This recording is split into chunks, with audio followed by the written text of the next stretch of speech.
உங்கள் பீரோவில் ஒரு வெள்ளை துணியில் உப்பு கட்டி மூட்டையாக போட்டு வைங்க. நல்லது. ஆ, வாங்க மாலதிம்மா, வாங்க வாங்க. வரதராஜன், இதை செய்யுங்க, கடன் அடையும். 7 8 8 16 நாள் 20 28 8 கீதாராஜ் திங்கக்கிழமை தோறும் சிவனுக்கு வில்வார்ச்சனை செய்யுங்க, நல்லா இருப்பீங்க. மாலதிம்மா, என்ன சாப்பிட்டீங்க? மாலதி அம்மா, என்ன சாப்பிட்டீங்க? நான் உப்மா, ரவை உப்மா. மாத்திரையெல்லாம் போட்டுட்டு அப்படியே உட்காந்தேன். நீங்கள் எதுவும் மாத்திரை போடுறீங்களா மாலதிம்மா?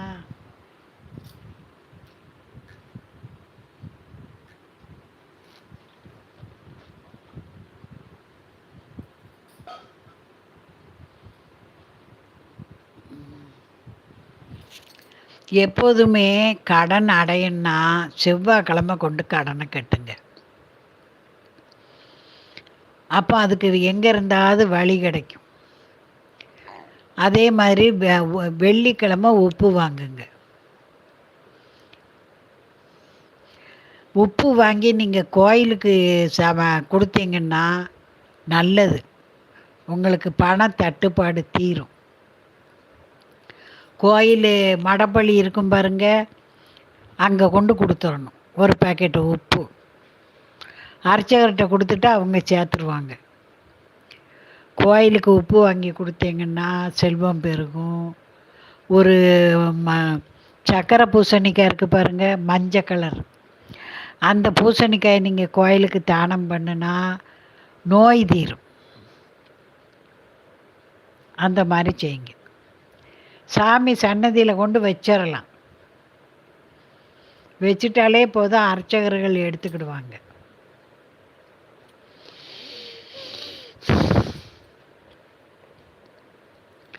உடல் நலம் பெற நீங்கள் நவகிரகத்தை 12 சுற்று சனிக்கிழமை போய் சுற்றுங்க.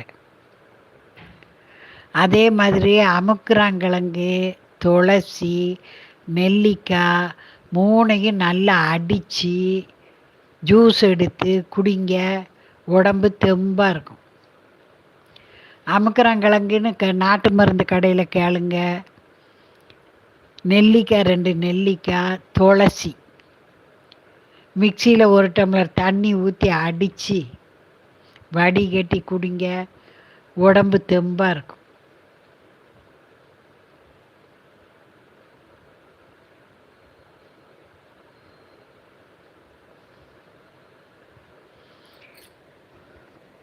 ஒன்று 2 ரொம்ப கஷ்டப்படுகிறேன், என்ன செய்ய? பிரவீன்குமார். சுந்தரேஸ்வரி, கஷ்டம் ரொம்ப படுறீங்கிறீங்க. நீங்கள் காலையில் என்ன டிஃபன் சமைக்கிறீங்க? அதை ஒரு கிண்ணத்தில் தனியாக சுத்தமாக எடுத்து வச்சு பக்கத்தில் எங்கேயாவது பசுமாடு இருக்கான்னு கொண்டு அதுக்கு கொடுங்க. கஷ்டமெல்லாம் தீரும். உங்கள் வீட்டு சமையல் அறையில் தென்கிழக்கு மூலையில் ஜாடி நிறைய உப்பு வைங்க. வெள்ளிக்கிழமைகளில் போய் உப்பு வாங்குங்க.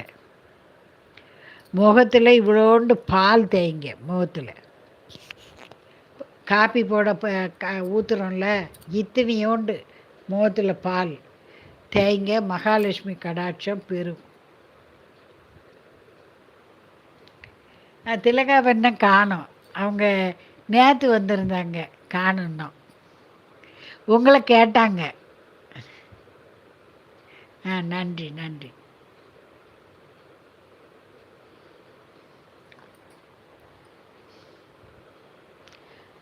சுந்தரேஸ்வரி, நீங்கள் இந்த மாதிரி செய்யுங்க. முகத்தில் இவ்வளோ சுட்டு பால் தேய்ங்க. அருகில் எதுவும் கோயில் இருந்தால் தினம் போங்க. பசுமாட்டுக்கு ஒரு இட்லி, ஒரு தோசை, ஒரு சப்பாத்தி தினம் கொண்டு கொடுங்க. உங்கள் வறுமை ஓடி போயிடும். இந்த நரசிம்மரும் மகாலட்சுமி இருக்கிற படத்தை வச்சு கும்பிடுங்க. வீடு சுபிட்சமாக இருக்கும்.